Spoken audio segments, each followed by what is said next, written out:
ទៀតដែលមានសំណូមពរឲ្យភាគីយើងខ្ញុំធ្វើការទួនភ្លុនเข้ามาประเทศกัมพูชาក្នុងពេលដែលគេទាមទាររក្សាទុកវត្តមានកងតបប៉ុលពតទួនាទីប៉ុលពតទាំងខាងនយោបាយនិងយោធា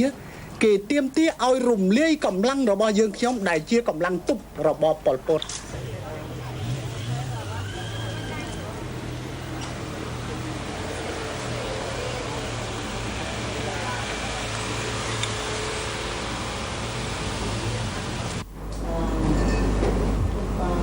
ជំនួយក្រសួងការបរទេសนั่นตนเองการทำตัวของในรัฐบาลของทางเหมือนเดิมก่อนจะมีการเลือกตั้งทั่วไปแล้วที่นี่บ้านเลยค่ะกำลังนานเลยจริงนะคือเติร์เลยจริงที่นี่หมายความว่ากำลังฝ่ายไหนอยู่สาม